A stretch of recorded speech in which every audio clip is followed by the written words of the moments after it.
educate, empower, enable, impact. Thank you for tuning in to That Will Never Work podcast, where we share inspiring information and personal experiences related to business and the entrepreneurial journey from those who are leaders in their respective field. Now, here is your host, author and business coach, Maurice. Thank you very much for tuning in today. We're going to have some fun on this show today. I have an award-winning strategist with a 20-year career culminating as global head of commerce brands. The expertise that she has is in strategic development, profitability, leadership, and communications. And she is a certified, ICF certified business and leadership success coach.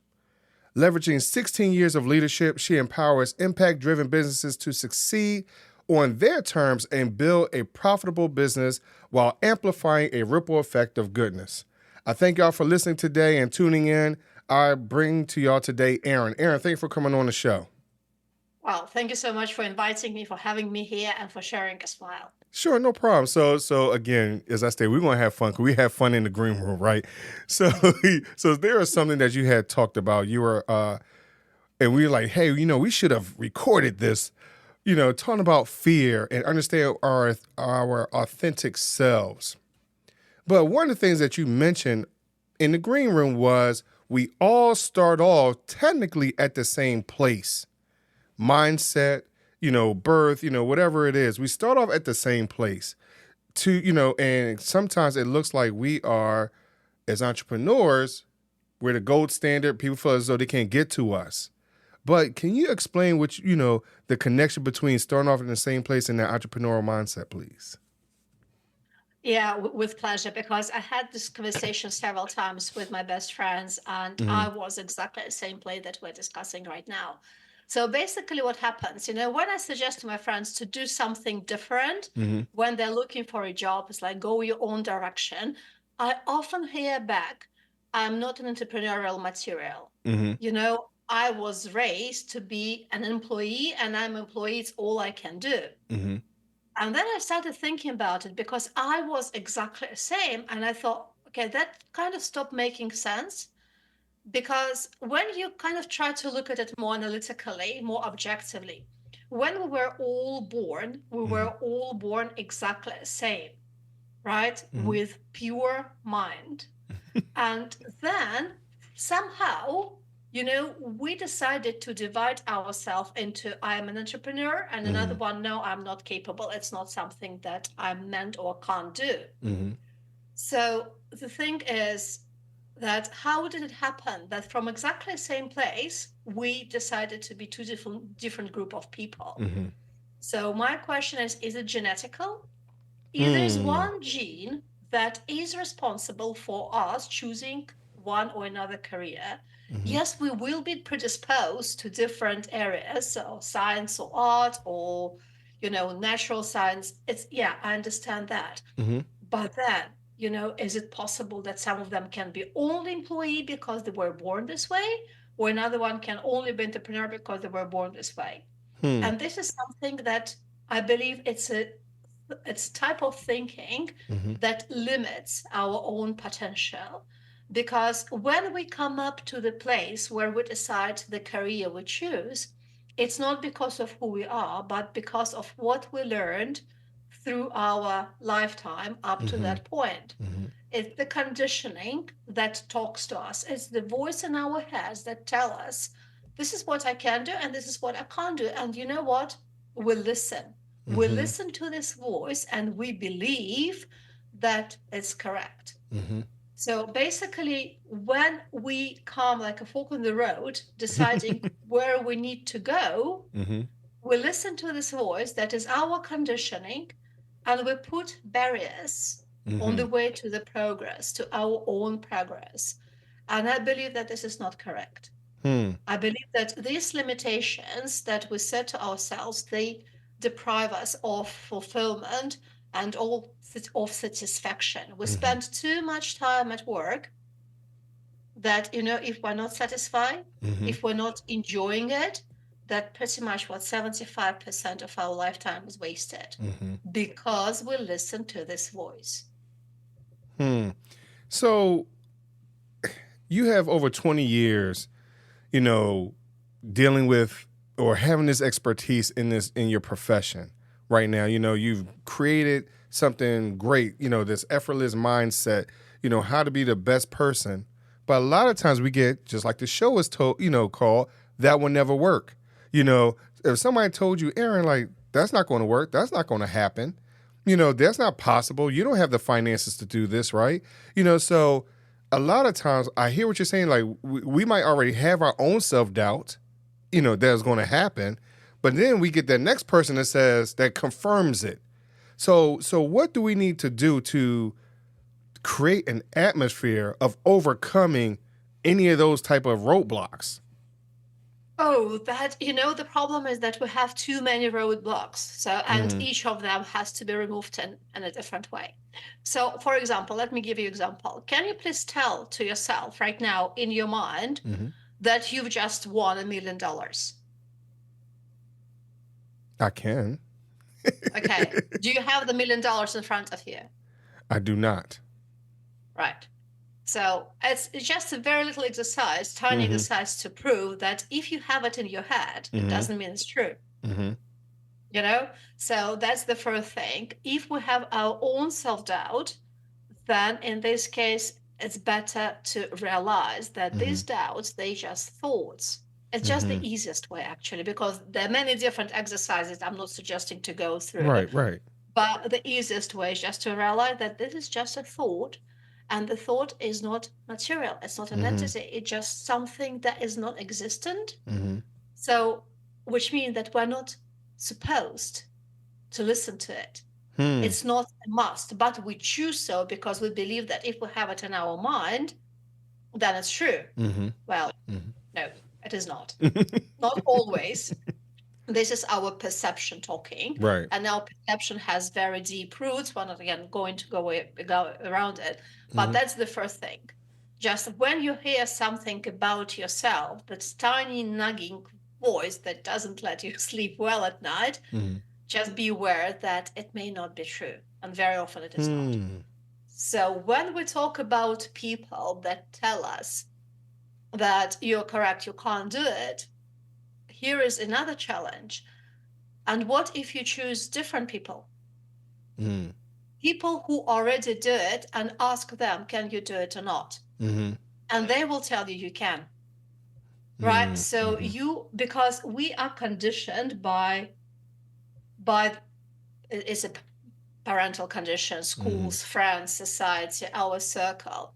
So if within our circle, because this is who we communicate with most often, we all believe that we're supposed to be employees, then when you decide to move the opposite direction, you immediately gonna hear exactly what your voice tells you, and you will perceive it as a confirmation of your fears or make a misstep. But if you go into a different environment where people actually choose to do what they feel they're passionate about, they will tell you the totally opposite thing. So you choose the circle of people actually you communicate with and you socialize with, depending on where you want to go. If you want to stagnate while your soul or your all entire being want to break the mold and go into different direction, then just change the circle for this time period. So like your average of 5 people that you're with. Right. So that's about it. So you're talking about changing your circle. Sometimes that's not the easiest thing to do because because of some of us are introverts. Some of us don't like to speak. Oh, you know what? I'm an introvert. So what? But it was a good try. but some people use that as the excuse. I don't like to talk. I don't like to speak in front of people. I don't like to present. Whatever it is, they use that as that crutch. That hey, I can't change my circle. Right. So you know what? There's no such thing that I can't. There's a way to say I don't want to. Right? So when you say I can't, I should, I shouldn't, that is So either I don't want, or Mm-hmm. I choose to, I choose not Hmm. to. So Hmm. you have only these two options, because if you don't want to, Mm-hmm. why you don't want to is a different reason. But if you don't want to, you're going to come up with so many different excuses. And yes, back to our conversation, I'm an introvert. Mm-hmm. And so what? Right? Because I can choose to be an introvert. So I understand that when I communicate to you or Mm-hmm. to many other different people during the week, Mm-hmm. I'm giving away quite a lot of my energy. So Mm-hmm. I need the whole weekend by myself to replenish, to Mm-hmm. kind of recover everything that I've given away. Mm-hmm. So that's one way of looking at it. Another way of looking at it, I'm an introvert, so I'm going to hide myself in my corner. I'm going to cry till the end of my life because I'm so scared. I'm so shy and I can't see people. Mm-hmm. Right? Again, this is how you phrase it in your mind. If you Hmm. phrase it in a second way, then yes, it's going to be a massive barrier. Mm-hmm. But again, it shouldn't be true, because you have so many examples of people that are introversial and Mm-hmm. they're fully functioning, Mm-hmm. quote unquote.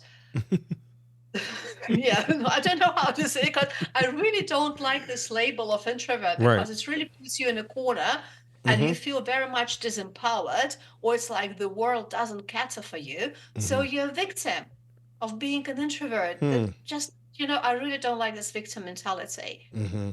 Right. So either you do Hmm. something about it, or you stop labeling yourself this way, or you give this label a different definition. It's all Hmm. in your head. You can empower yourself if you want to, or if you Hmm. so choose to. Some of Did us I answer don't the question? know. Oh no, it answers it perfectly. Yeah. But Good.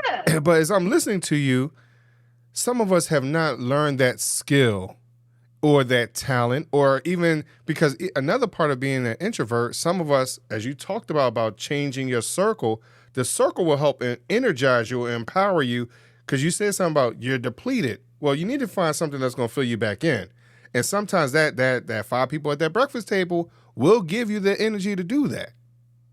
Yeah. No, you can feed off people. Yeah, you can do it. For example, talking to you makes me feel so much better. Just seeing you and your smile. So yes, it definitely worked, but it doesn't mean that by the end of the week I'm not going to be crawling. Right, right, right, So, right. so yeah, but there are limits to how much energy you can give. So, But so, again, it's not, it's not kind of, it doesn't mean it's the end of your life if you're introversial. mm-hmm, mm-hmm. And it shouldn't be seen this way, to be honest. It's just one of the characteristics. Right. And so now that I have put myself in position to surround myself by individuals that are maybe not so introverted as I am, that are Mhm. actually encouraging, me to move to the next level. How can I put myself, my gifts, my talents, and allow it to do something for me moving forward as an entrepreneur? Again, sometimes we still don't feel as though we're enough, in that field or whatever it might be. So how do I take it and grow it and have it blossom into something more? Right. So the first thing first, because you mentioned talent twice, Mm-hmm. and I counted. I'm a coach. I'm supposed to listen. Yes. So we pay, as society, we pay too much attention to talents. Mm-hmm.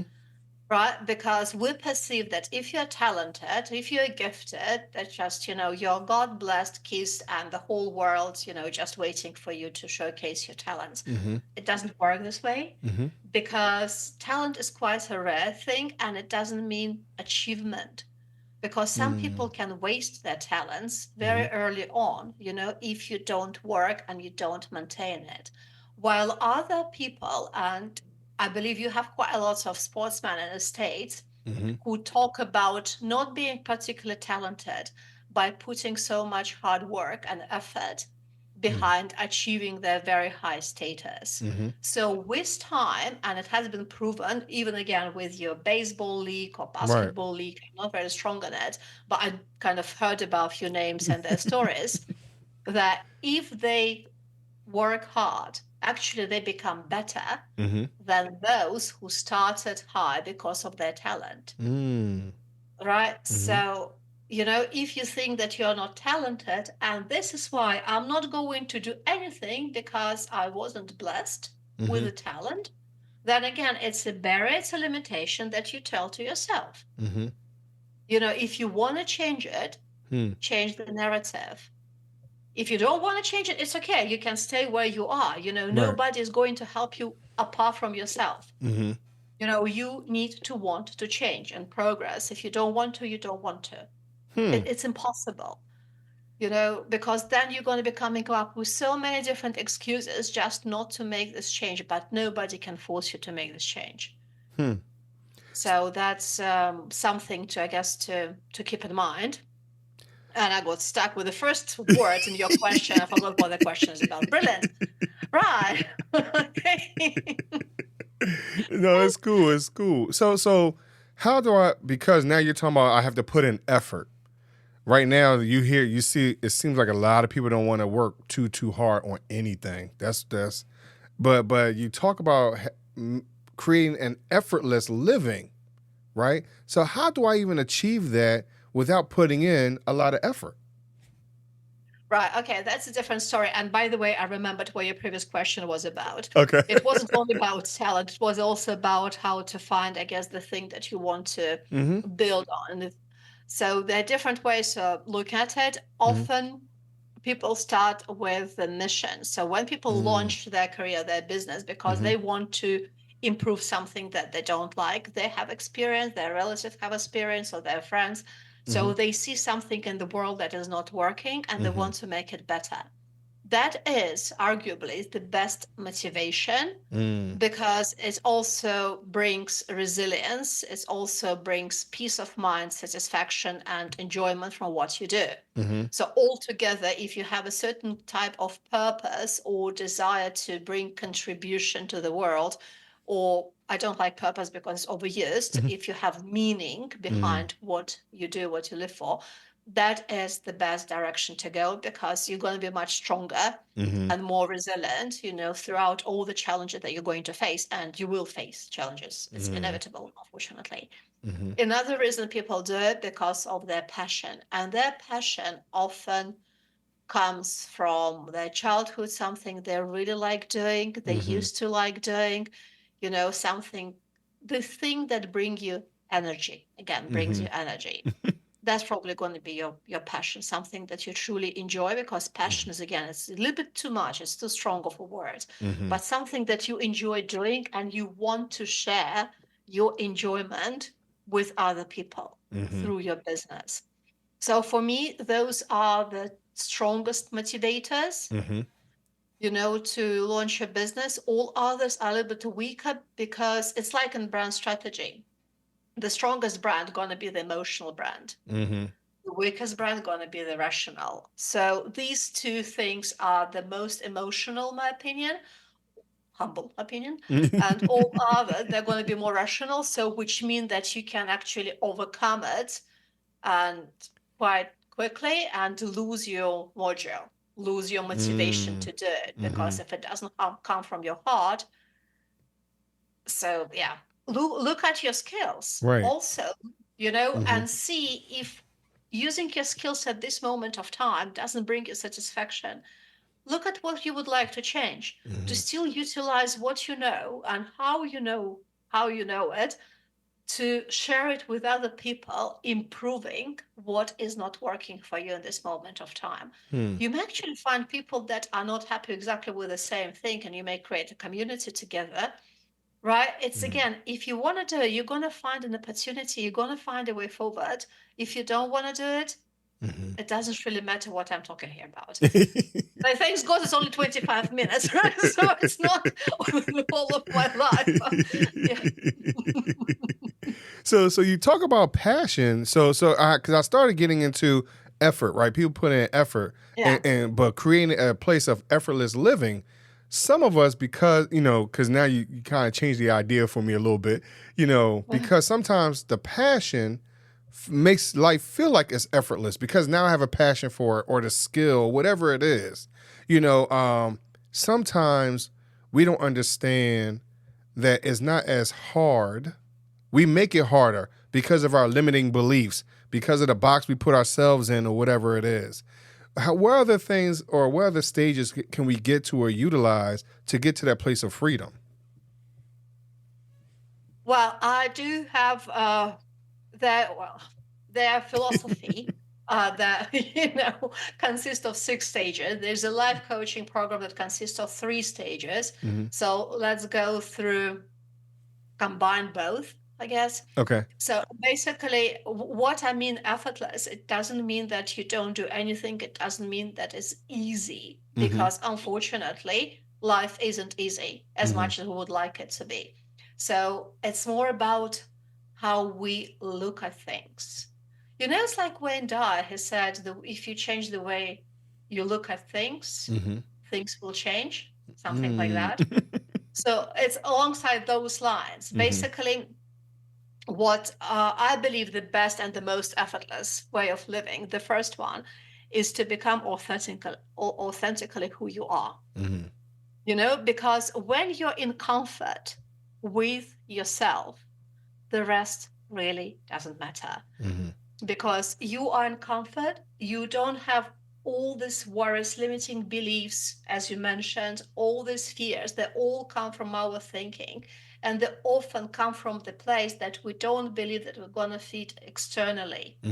We don't fit the expectations that somebody, we don't even know who it was and why they do it, why it works for them, put on ourselves, right? So when you liberate yourself, first you have to rebel. You have to understand that the life you're living, if it's not up to your, again, satisfaction or enjoyment, it's probably not the right life for you. Right? There's probably something you can change. Usually it's within yourself, fun enough. It's not external. External change doesn't help. So the first step is to become who you authentically are. And from this place, some people will go away because people believe it's too lonely. No, it's not, because then you're going to attract new people who will appreciate you for who you are. So you don't have to pretend. You don't have to play games. There will be no roles, because all the time it is you. It feels amazing. I'm living it. So this is why I know I'm advocating for it, because I know how it feels. And from this step, it's like what I call, I don't know, living by your rules. That's so appealing. It's really cool. And the next step is actually take control of your mind. Because this is where effortlessness is coming from. So you are yourself, but then you need to train your mind to stop thinking thoughts that don't work for you. And from this place, so you're already comfortable with who you are, you're already accepting. And another thing I would like to share, because that is truth. So what we acquire, we were talking about the moment that we were born, like little babies, we all were pure and we didn't know much, we were all equal, right? But then we acquire all the things that don't serve us, and we don't like ourselves for the things. So that's the truth. If you remove the thing that you don't like yourself for, you will like yourself much better. Because we don't even realize how good we are inside, because it's all cover up. It's all the shell, the armor that we created that really doesn't make us feel better. Remove it and find acceptance with the pure thing that you're meant to be, the human being. So that's the first step. And the second one, again, it's not, I don't really like the word control, because the word control is effortful. It's dissolution. It's learning how to keep your mind empty, how not allow anything to penetrate it that will spoil your mood, create negative emotions, stop you from progressing. There is a way of doing it. So if this is something that you consider to be effortful, well, yeah, any change isn't easy, right? But it's a positive change. It's a change of discovering every step. Through every step, you're discovering better living. And it happened. Yes, you will have to train your mind, obviously, right? I can't do it for you. Nobody can do it for you. But if 1 year of training is worth the rest of your life, and it's not painful training, it's actually quite pleasurable. Again, it's all depends on your priority. If you want to prioritize new life for yourself that is effortless, you may want to do it. If you don't, if you want to stay where you are, be a victim of your past circumstances and of your past conditioning, be my guest, you can do that as well. Wow. That's your choice. Erin, I thank you very much for coming on today. Listen, you make this sound effortless, right? So how can someone talk to you and you can coach them to create an effortless living for themselves? Oh, if they'd like to contact me, there's going to be a link in the show notes. Yes, it will be. Yes, it most definitely. It's effortless. Yeah, you just click on it. Cool, Erin. Now, Erin, before I let you go, my last question. Please, I'm enjoying it here. No. Well, I ask everybody this one question before we go, right? Sure. Is my would you rather question.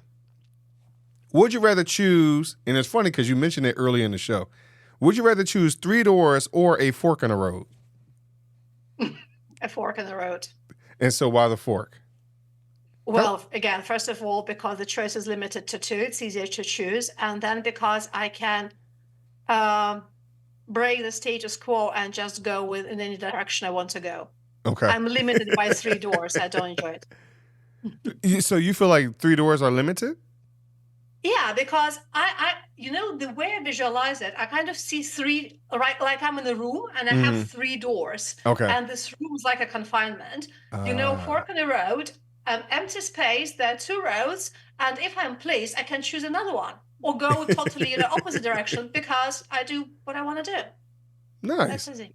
And keep in mind, I didn't put any parameters. So I think sometimes asking this type of question shows how we put ourselves in a box. Again, our limiting beliefs. No one said the doors the doors aren't glass. Nobody said that the doors aren't just sitting out in the field somewhere. Is like you said, it's just the way you envision it and how we put ourselves in a confined space. Because I heard people answering these questions, and you never, I think, polished or finished it up with this conclusion. And I think it's absolutely perfect. It's spot on. Cool. It's brilliant. Cool. Yeah, thanks for that. Oh, yeah, no problem. Thank you very much. And Erin, I appreciate you coming on today. My pleasure. Loved it. Cool. Thank you very much. And continue to listen to That Will Never Work podcast. Thanks for listening. Find us on social media at Chisholm Group LLC and check back weekly for new episodes. Until next time, that will never work, or will it?